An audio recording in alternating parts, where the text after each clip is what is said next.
사람들이 살다 보면은 여러 변화를 겪습니다. 많은 변화를 겪는데 그 중에서 없는 게 들어오면은 사람들이 많이 혼란스러워하죠. 없는 거라는 거는 내가 한 번도 겪어보지 못했고 접해보지 못했던 거니까 어떻게 대처를 해야 될지 전혀 모릅니다. 그래서 보통 없는 게 들어왔을 때 뭐 좋아지기도 하고 나빠지기도 하고 그거를 뭐 좋다 나쁘다고 규정할 수는 없어요. 근데 좋든 나쁘든 간에 대부분 사람들한테는 혼란기입니다. 혼란기. 그래서 그걸 어떻게 대처해 나가야 될지를 잘 몰라요. 그래서 없는 게 들어왔을 때 과연 어떻게 대처하는 것이 맞는가, 그거를 오늘 한번 썰을 풀어볼까 합니다. 그동안 맨날 골치 아프고 어려웠나? 그건 뭐 제 기준이겠지만은 그런 것만 하다가 이제 슬슬 요런 거 하나씩 이제 양파껍질 까듯이 하나씩 이렇게 벗겨 보도록 하죠. 오늘은 뭐 서론은 거두절미하고, 원래 서론이 긴 사람은 아닌데 오늘은 서론은 거두절미하고 강의 끝나고 잔소리를 할까 생각 중입니다.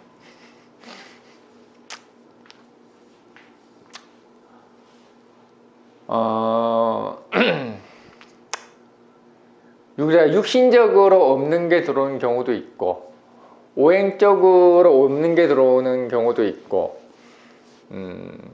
일단은 오늘은 이제 육신적으로 없는 걸 해볼 생각이에요. 오행까지 할지 안 할지는 모릅니다. 내 마음이니까.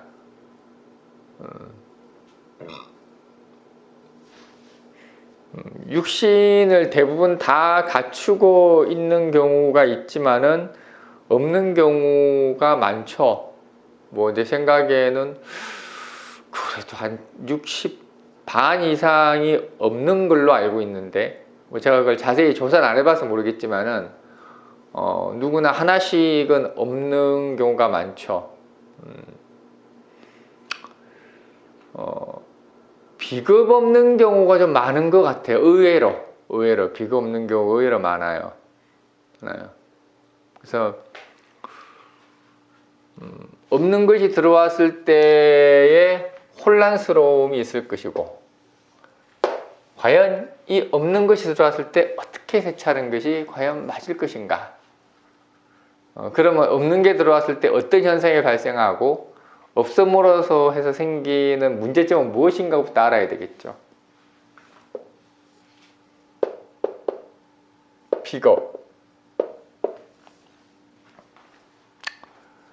비겁이 없다라는 것은, 우리가 비겁이라는 것은 그냥 자연스러운 만남이죠. 어떤 조건을 따지지 않고 서로 상통하는 거죠. 시시콜콜한 이야기를 하는 거죠. 정서가 안 맞아도 그 사람 정서에 맞춰서 따라가는 거죠. 사람이 평등한 걸 이야기를 하죠. 꼭 서열 관계만 있는 게 아니라 너와 내가 뭐 부장이고 과장이든 상관이 없이 평등하게 이야기할 수 있는 편안한 부분을 이야기를 하죠. 그게 비견이죠. 그래서 비견은 우리의 대인관계를 부드럽게 만들고, 그리고 상하가 평등하게 만들고, 부부간에도 화합하게 만들고, 뭐 이런 걸 이야기를 하죠. 계급적 관계가 전부라고 생각하지 않고, 계급이 아닌 서로가 부족한 부분을 채워나가는, 그냥 각자 개개인이 모여서 새로운 시너지 효과를 만들어서 협동해서 살아갈 수 있는 사회적 분위기를 만드는 거, 뭐 이런 것들이 비견입니다. 그래서 비견은 아주 무궁무진해요. 비견이 있고 없고의 차이가 대단히 크죠. 일단은 친화력부터 남다르고, 어디 들어가서 적응을 하는 것도 남다르고요. 비견이 없으면 적응하기도 힘들죠. 어디를 들어간 간에.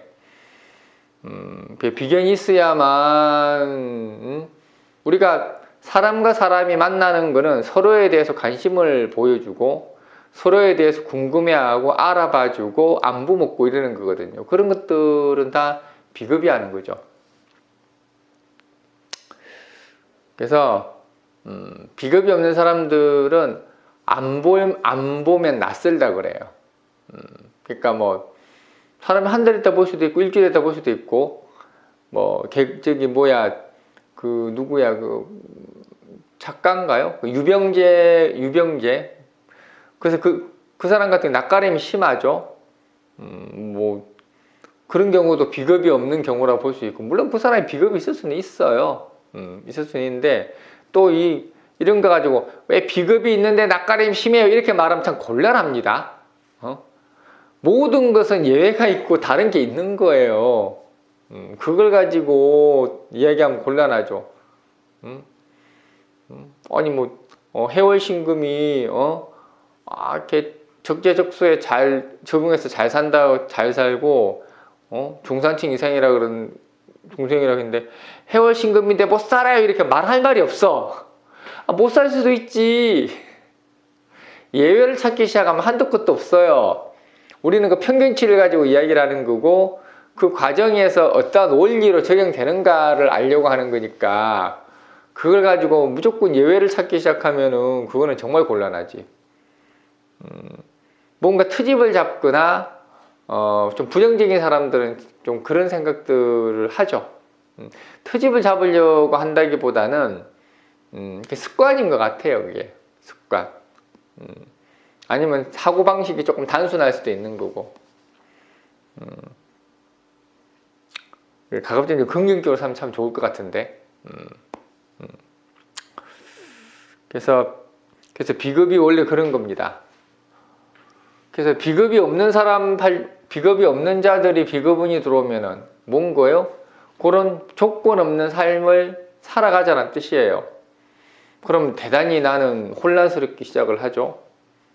사람들이 이제 불쑥불쑥 내가 생각에는 영역이 있습니다. 그 테두리라는 게 있는데 거기를 막 침범하기 시작을 합니다. 난 혼란스럽죠. 나는 준비가 전혀 안 돼 있는데 사람들은 친한 척하고 그리고 내가 또 그렇게 해야만 하는 상황에 부닥치기도 하죠. 그래서 대단히 불편해집니다. 일단은 없는 게 들어오면 사람은 불편해져요. 그리고 그 없는 게 끝나갈 때쯤 되면은 대체로 사람들이 지긋지긋하다 그럽니다. 그래서 비겁이 없는 사람이 비겁이 들어오면은 이렇게 어떻게 하겠어요? 받아들여야지 뭐. 굳이 내색할 필요는 없고 굳이 내가 생각하는 나만의 조언이 있습니다. 나만의 구역. 그 구역을 굳이 오픈할 필요는 없습니다. 비견은 언제든지 열었다가 언제든지 닫을 수도 있다는 뜻이에요. 비겁이라는 것은 열었다 닫았다 자유롭게 하는 거예요. 언제든지 엎었다 맺혔다 할 수 있다는 이야기. 비겁이라는 것은 쟁제를 하는 겁니다. 내가 내 문을 걸어서 잠갔다가 다시 열었다가 자유자재로 할 수 있는 게 비겁이에요. 아침에 한 말을 저녁에 바꿔도 상관없습니다. 비겁이라는 것은. 근데 그거는 책임감이 없다는 뜻이 아니라 유연성이 있다는 뜻이에요. 유연성. 그래서 비겁운이 들어오면은 그냥 사람들이 자연스럽게 친화력을 발휘해서 나와 이렇게 가까워지는 과정을 좀 지켜보세요. 지켜보세요.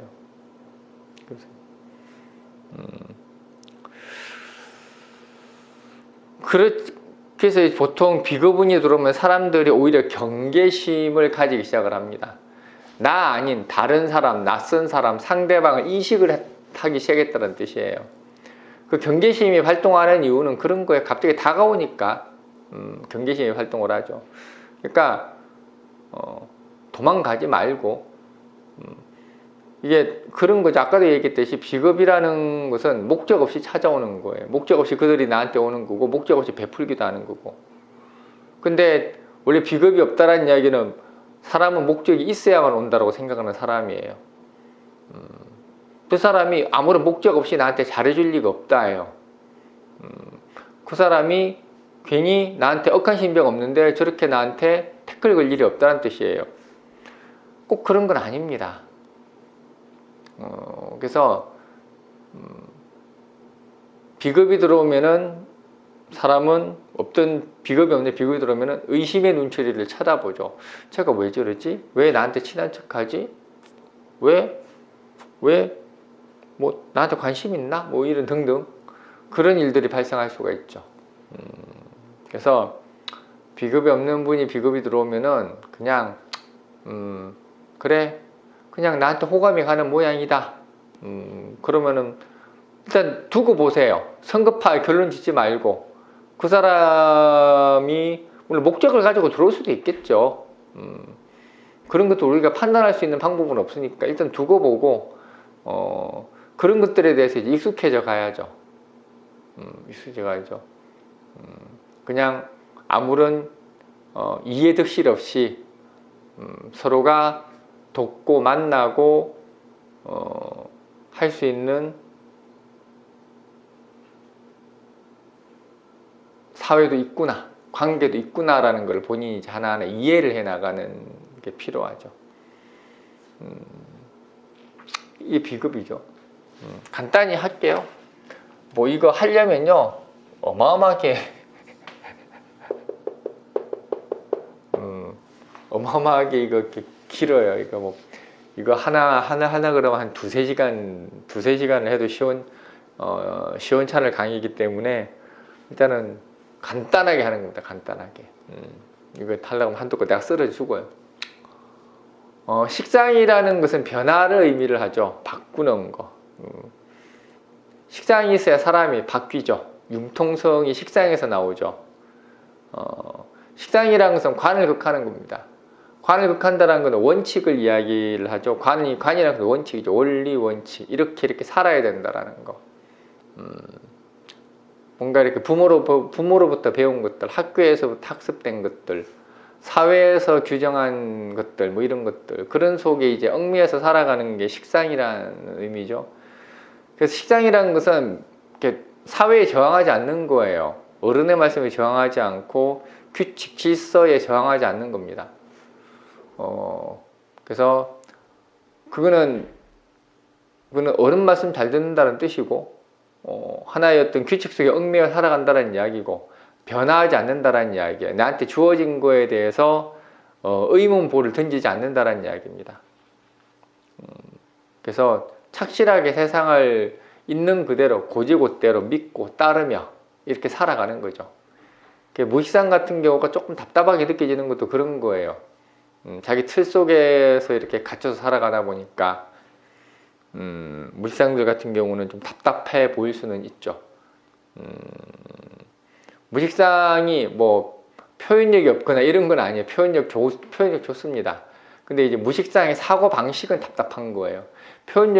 무식상은 연기도 잘할 수 있고 노래도 잘할 수 있고 표현력도 다양하고 다 그럴 수 있습니다. 근데 무식상이 가지고 있는 특유의 그 사고 방식이라는 게 있어요. 그 틀 속에서 벗어나지 않으려고 하는 거. 자기가 만들어 놓은 틀이 깨지면 큰일 나는 것처럼 생각하는 거. 한번 믿었던 사람은 끝까지 믿는 거. 한번 불신했던 사람은 끝까지 불신하는 거. 뭐 이런 것들이 있습니다. 자기가 만들어 놓은 틀 속에 결코 벗어나지 않으려는 게 무식상이죠. 그 틀이 무서운 거예요. 하나의 틀이 만들어 놓은 게. 그래서 이게 무식상들 같은 경우가 그래서 대체로 평탄하게 세상을 살아가려고 하고 한번 정한 직업이나 자기 일에 대해서는 바꾸려고 하지 않고 뭐 그런 거죠. 근데 이제 무식의 식상에서 이제 바꿀 때가 됐다라는 이야기예요. 바꿀 때가 됐다. 뭔가 변화를 하려고 할 때가 됐다라는 이야기죠. 답답하죠. 갑작스럽게. 자기가 속해 있는 사회, 단체, 관계 이런 것들이 마치 속박처럼 느껴지기도 하고 이 속에서 내가 계속 있어야 되는지 계속 이 틀 속에서 유지를 하면서 살아가야 되는지에 대한 갈등과 고민이 시작이 되죠. 그래서 원래부터가 틀을 바꾸려는 사람이 아니기 때문에 바꾸지는 못해요. 그냥 그런 갈등과 틀 속에 살아간다는 이야기죠. 그래서 일탈을 합니다, 사람들이. 뭔가 바꾸려지는 못하니까 다른 행위들을 하기 시작을 하죠. 근데 바뀌지 않는 것을 바꾸려고 하는 거는 대단히 이렇게 어리석은 짓이죠. 더군다나 관살에 대항한다라는 거는 내 틀을 바꾸는 거예요. 내 회사를 바꾸려고 하는 거고 내 가족을 바꾸려고 하는 거죠.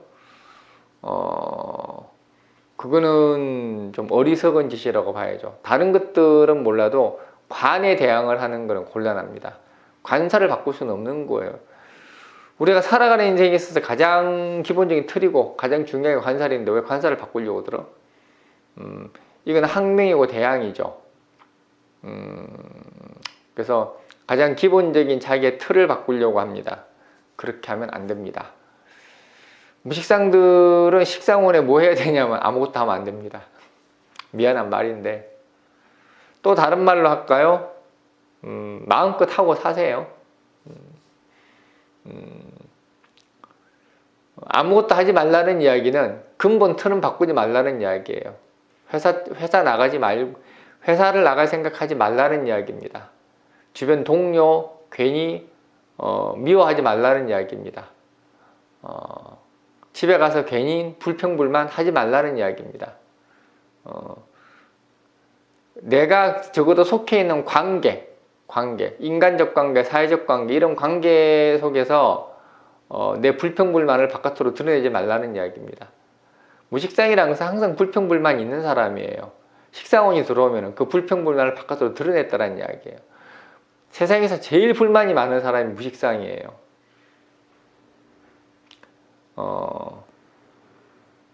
근데 그 무식상이 식상원이 들어오면 내 불평불만을 다 드러내놓고 살아가는 겁니다. 불이익이 나한테 떨어오는 것은 당연한 거죠.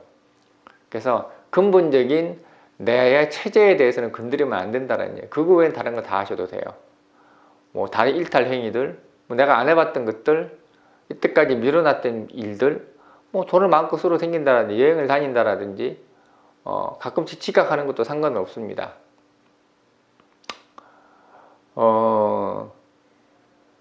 그런 외부적인 변화를 스스로 하는 것은 본인한테 분명히 필요는 하죠. 근본적인 틀만 건드리지 마세요.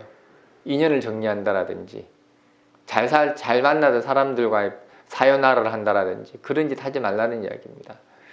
그게 연운이라면 더더욱 그렇고요. 1년 지나면 후회합니다. 대운이라도 마찬가지예요. 우리가 자기가 가지고 있는 틀을 바꾸기는 쉽지는 않아요. 바꾸기 쉽지는 않고 그 틀을 바꾸려고 할 때는 어마어마한 에너지와 나한테 불이익이 감수가 되게 돼 있습니다. 없던 게 들어왔다는 이야기는 나한테 어울리지 않는 거예요. 없는 것에 충실한다는 이야기는 내가 스스로 내 발등을 찍는다는 이야기입니다. 가급적인 그 수순에 따르지 마세요. 안 따르는 게 맞습니다. 근데 따를 수밖에 없는 게 사람이니까 최소한 현명하게 대처해서 내가 손해를 보지 않는 방향성은 찾아가야 되겠죠. 그런 것들이 필요하죠. 그게 이제 무식상이 식상운에 우리가 해야 할 지침이죠. 그 다음에 이제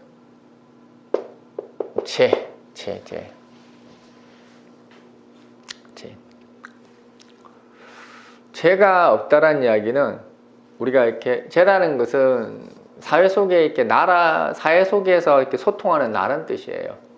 죄라는 것은 관을 생하는 겁니다. 관을 생한다라는 이야기는 관이라는 사회와 소통한다라는 이야기죠. 커뮤니티 한다라는 이야기고 세상과 통한다라는 이야기고 세상과 통한다라는 이야기는 사람과의 관계 속에서 나의 입장을 이야기하고 상대방의 입장도 들어주고 서로 왔다 갔다 커뮤니케이션을 한다라는 이야기예요. 그래서 죄가 있어야 소통이라는 단어를 쓸 수가 있습니다. 죄라는 것은 서로가 이렇게 커뮤니케이션 하는 거예요. 커뮤니케이션.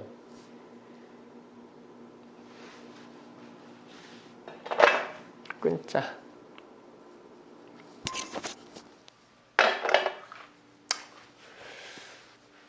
그래서 죄라는 거는 커뮤니티 하는 거죠. 서로 주고받는 거. 그래서 죄가 없다는 거는 그런 거를 못하죠. 그런 걸 못하죠. 상대방을 이해하려고 하지도 않고, 물론 자기는 했다고 하겠죠. 사람은 항상 그런 거니까. 자기가 부족한 것을 모르는 게 사람이니까. 항상 했죠. 변명 없는 무덤이 없듯이. 그래서 무죄들 같은 경우가 죄가 들어오면은 사회 적응이란 걸 하기 시작을 하죠. 상대방이 눈에 보이기 시작을 하죠. 상대방의 표정이 눈에 보이기 시작을 하고 내가 처해 있는 처지가 보입니다. 내가 뭘 하고 있는지가 보여요. 내가 뭘 잘못하고 있는지. 이때까지 그런 게 전혀 안 보였습니다.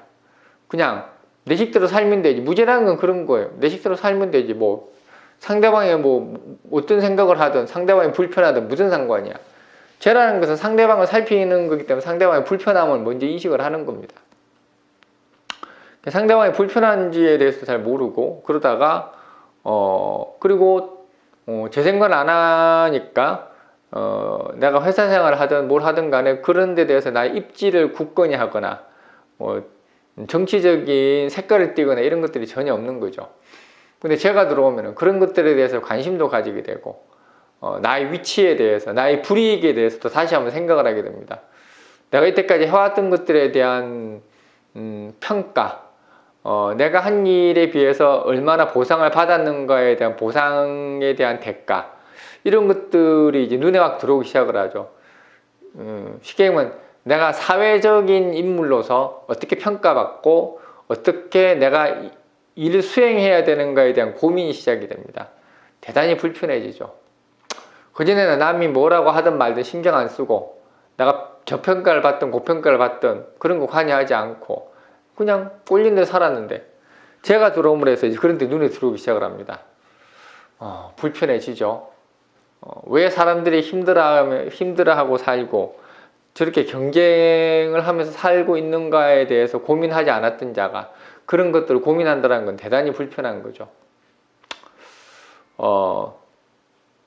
어쩔 수 없이 해야 됩니다.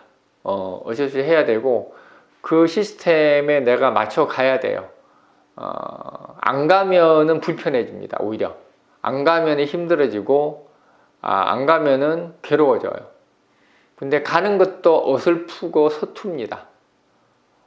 그래서 할 건 해야 되겠죠. 그래서 무죄가 제가 들어오는 거는 좀 많이 괴로워요. 많이 괴롭고 많이 힘듭니다. 왜냐하면은 이게 그는 사회적 관계이기 때문에 죄가 없다라는 이야기는 사회적 관계를 의식하지 않고 살았다는 이야기인데 사회적 관계를 의식하면서 살아야 되니까 그거는 불편할 수밖에 없는 거죠.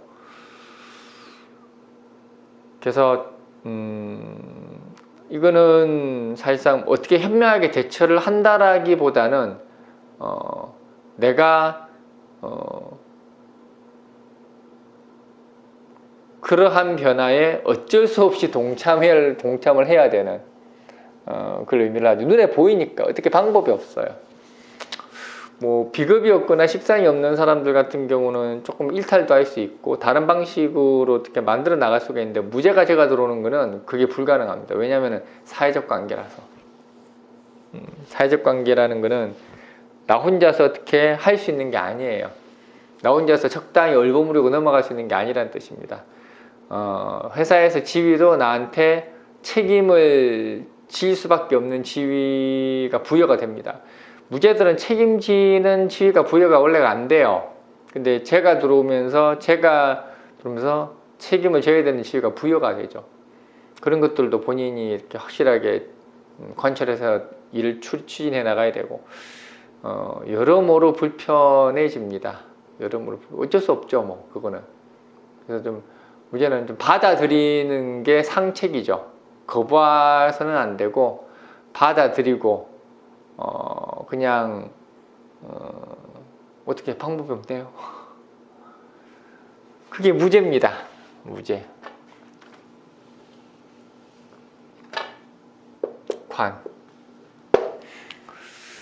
관이라는 것은 규칙과 질서를 의미를 하죠. 규칙과 질서, 우리가 말하는 기본적인 어떤 상식들, 뭐 이런 걸 의미를 하죠. 하나의 틀을 이야기하죠. 그래서 관이 아까 이게 무식상하고는 다른 거죠. 식상이 없다라는 거는 관을 철저히 수호를 하는 거인데 반대해서 무관이라는 것은 원칙과 틀이 없다라는 이야기입니다. 어떤 형식에 얽매이지 않는다라는 이야기죠. 자유분방함이죠. 윗사람을 공경을 하는 거하고는 거리가 멀죠.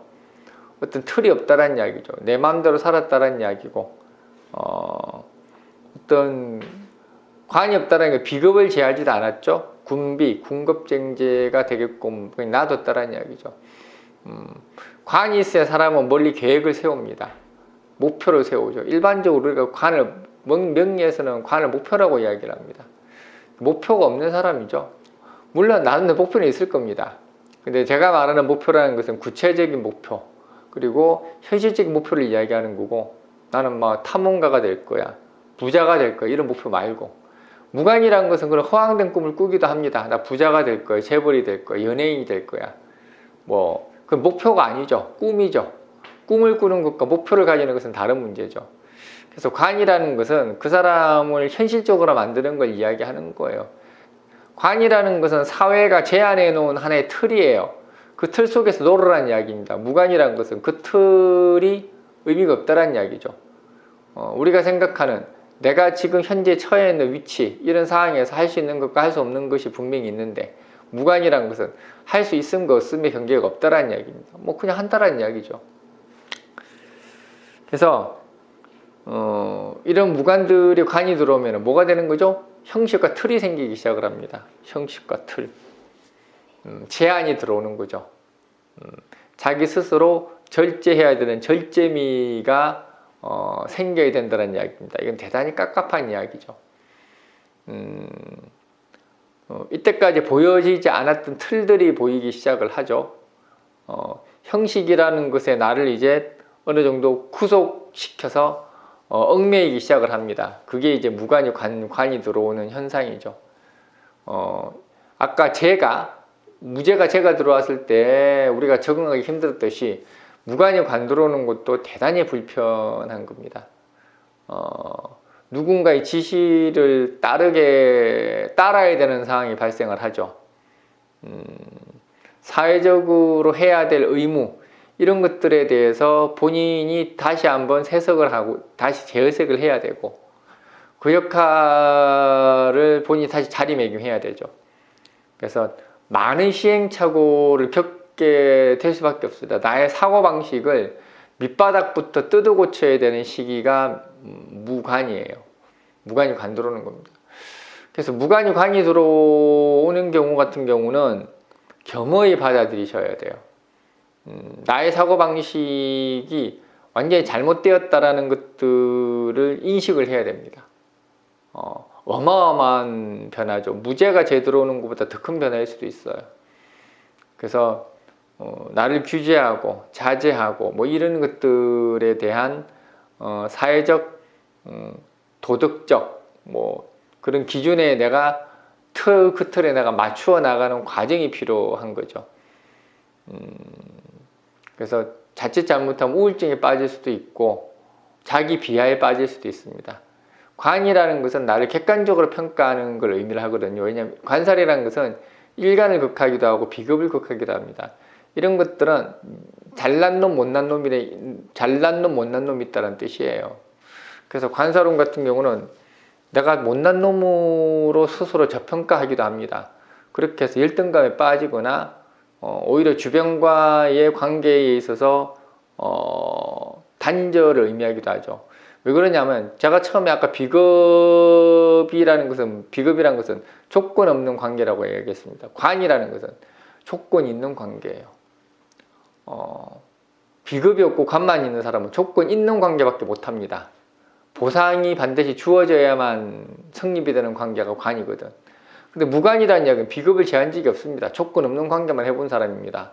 그냥 돈 빌리고 뭐 때 되면 있으면 갖고 없으면 안 갖고, 뭐 조금 심하게 말하면 이런 뜻이죠.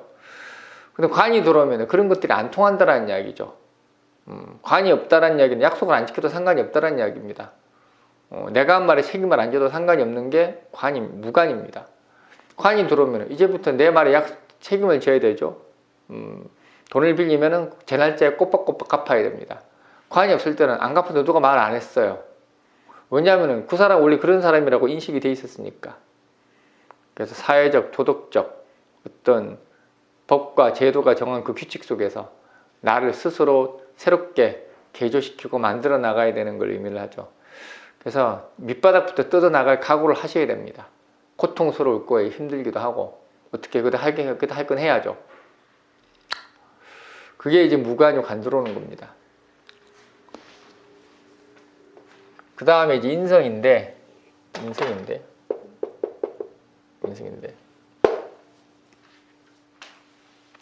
인성이라는 것은 호불호를 이야기하는 거예요. 필요한 것과 필요 없는 것, 뭐 이런 식의 그런 거죠. 우리가 이렇게 각자의 관점이라는 게 있습니다. 나의 관점, 너의 관점, 각자의 개성이라는 게 있습니다. 너의 개성, 나의 개성, 양보할 수 없는 자기만의 개성, 자기만의 생각, 뭐 이런 것들이 있습니다. 완전히 다른 사람들과 어떤 차별에 대한 색깔을 의미하죠. 인성이라는 것은. 그래서 우리가 고집 중에 가장 옹고집이 인왕한 자의 고집이 가장 옹고집입니다.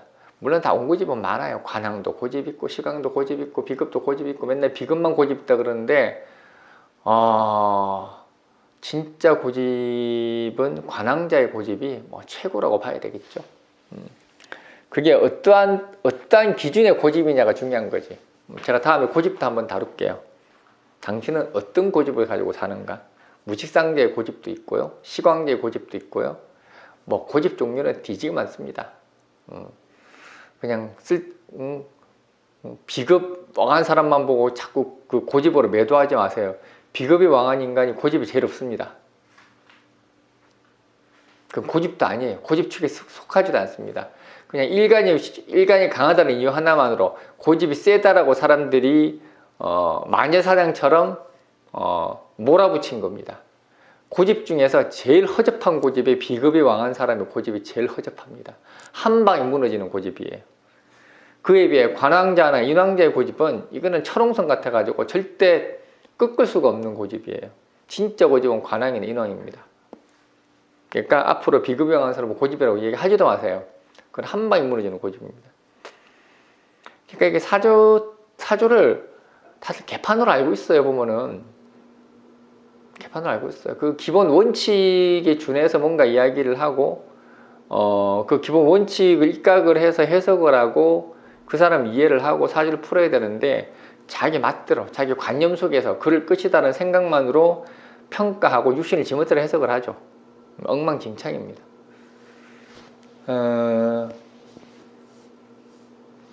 그래서 인성이라는 것은 자기가 만들어 놓은 자기만의 하나의 큰 틀을 이야기하는 거예요. 그 틀. 그래서 이거는 어느 것과도 양보할 수 없는 걸 이야기를 합니다. 자기만의 성과도 같은 거죠. 자기만의 개성, 자기가 하고자 하는 일, 이런 것들이 이제 인성이죠. 그리고 누군가를 보살피는 것도 인성입니다. 자식을 돌보는 것도 인성이고 누군가를 케어하는 거, 의탁하는 것도 인성이고 내가 누군가를 돌보는 것도 인성입니다. 정신적 교감을 하는 게 인성이죠. 뭐 인성이라는 의미는 참 많습니다.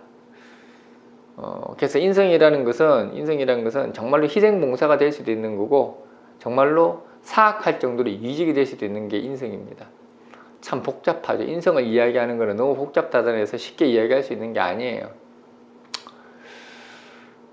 그래서 인성은 어떻게 보면 철저한 편견이기도 하고 맨날 인성 공부 이런 이야기 하지 말고 그런 답답한 이야기 할 것 같으면 사주 명령 애초부터 때려치우고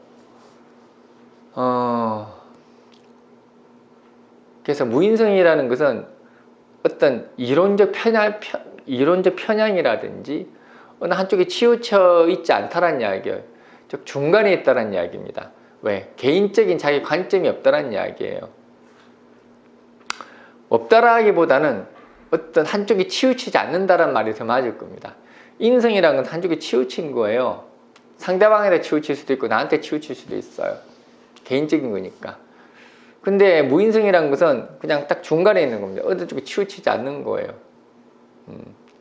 누군가한테 강요를 하지 않는 거고요. 인성은 강요를 하는 거거든요. 이게 맞을 거니까 당연히 나를 따라. 이게 인성입니다. 인성은 강압적이고 때로는 폭압적이고 폭력적이기도 해요. 어느 폭력을 쓰는 사람들은 대부분 인왕자들입니다. 관생인들이 어느 폭력들을 제일 많이 쓰죠. 그래서 무인성자는 그 중간에 있는 걸 이야기하는 거예요. 어느 쪽으로 치우치지 않고 딱히 나를 위해서 살아가기보다는 전체를 위해서 살아가고자 하는 게 무인성이죠. 이런 무인성자가 인성운이 들어오면 이제 바뀌죠. 나를 위해서 살아가려고 하는 거죠. 자기 자신의 관점을 가지려고 하고 어느 한쪽으로 편향되려고 하는 게 이제 인성운이죠. 그래서 인성운이 들어오면 무인성자는 자격을 갖추려고 하고 위험을 갖추려고 하고 그리고 사람을 가리려고 하고, 원래 무인성은 사람 가리는 게 아니거든요. 사람을 가리려고 하고, 그리고 호불호가 생기죠. 싫고 좋고 이런 것들에 대한 표현을 하기 시작을 하고, 무인성들은 싫고 좋고에 대한 표현이 별로 없어요. 허허 이것도 좋고 저것도 좋네 이런 식이니까 항상 웃고 다니니까 바보 같아 보이는 게 무인성입니다. 그래서 인성이 들어오면 그런 것들이 틀리죠. 그래서 우울증이 오기도 합니다. 왜냐하면 세상이 좋아 보였는데 대체로 이제는 흑백으로 보이기 시작을 하고 싫고 좋음이 내 눈에 들어오기 시작을 하니까 많이 힘들어질 수밖에 없는 거죠. 그래서 인성운이 들어오면은 적응하기가 정말 힘들어요. 왜냐하면 일단은 우울증부터 찾아오고, 이때까지 내가 불이익을 받아왔던 것들이 이제 눈에 들어오기 시작을 하죠. 인성이라는 건 내 거를 못 챙기고 다른 사람들 주기만 했다는 뜻인데, 무인성이라는 것은 인성운이 들어오면은 내가 왜 그걸 양보하면서 살았던가에 대한 회한이 들죠. 그래서 남을 비판하기도 하고 성기를 내기도 하고 열이 받기도 하고 그런 거죠. 제가 지금 인성운입니다. 해자축 운이 이제 앞으로 해자축 임계 이제 5년 동안 계속 들어옵니다. 이걸로 끝나는 게 아니에요. 5년 끝나면은 조금 얼마 안 있다가 제가 또 대운이 또 20년 동안 인성운 들어옵니다. 조졌죠? 제가 요즘 들어서 이렇게 썰을 풀고 이렇게 특강을 하고 동영상을 찍고 이런 무식한 놈들이라고 욕을 하고 이게 다 인성운 때문입니다. 그동안에는 누굴 평가할 생각이 없었죠. 어느 한쪽 편을 들 생각도 없었고 그냥 중간자, 방관자, 객관적인 자로서 그냥 유유자적 살아가던 자가 인성운 들어오니까 체제 불만이 생긴 거죠. 뭔가 바로잡으려고 하는 거죠. 그러다 보니까 이런 것도 찍고, 신사를 보지 마라, 육신 모르면서 함부로 떠들지 마라, 비금 많다고 고집으로 우기지 마라, 뭔가 이런 이렇게 관점을 제가 자꾸 제시하려고 하는 거예요. 한번 바꿔보자는 이런 거죠. 나 중심으로 한번 모여봐라 이거예요. 인성이 있어야 사람은 자기 중심으로 사람들이 모이게끔 만드는 겁니다. 평생 그런 거 관심도 없었고 할 생각도 없었는데 인성은 들어오니까 하게 됩니다. 이게 이제 임술계해를 염두고 이미 나한테 시작이 된 거나 마찬가지예요. 기해, 경자, 신축, 이민, 계묘 이런 식으로 이게 임술계해로 엮어져 들어가는 하나의 과정 속에 제가 시작을 하는 겁니다. 그러면서 나만의 성, 나만의 단체 이런 것도 만들어지겠죠. 언젠가는. 아직은 만들 생각이 없지만은 무인성이 만들겠으니까 어디 사람들 알아서 만들어 주겠지. 떠들었으니까 배고프네요. 그게 인성입니다. 그 인성에 대한 혹독함을 제가 지금 치르고 있죠.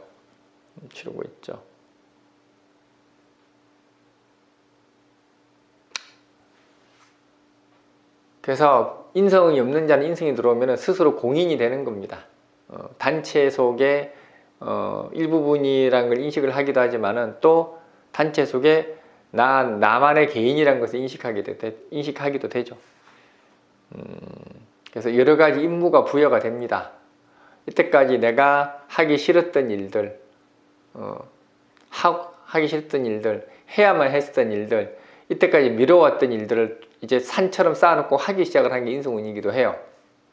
여러 가지 변화가 많이 생깁니다. 인성운이라는 게.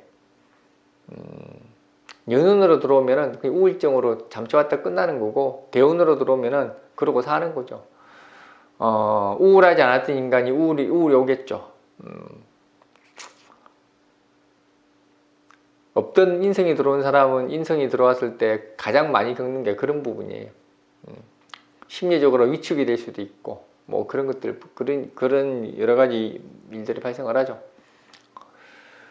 뭐 간단히 해봤습니다. 뭐 이거 아까도 얘기했듯이 이거 하려면 한도 끝도 없어요. 뭐 한참 떠들어야 되고, 얼마나 뜯은가 모르겠는데 한 3, 40분 뜯었나 모르겠어요. 어쨌든 여러분들이 이렇게 없는 것들이 들어오는 경우가 많을 겁니다. 많을 건데 그런 거 현명하게 좀 대처하시고, 그런 관점에서 이 영상 한번 찍어봤네요. 그럼 이걸로 오늘 끝내도록 하겠습니다. 오늘 잔소리 안 하고 이걸로 끝낼게요. 끝.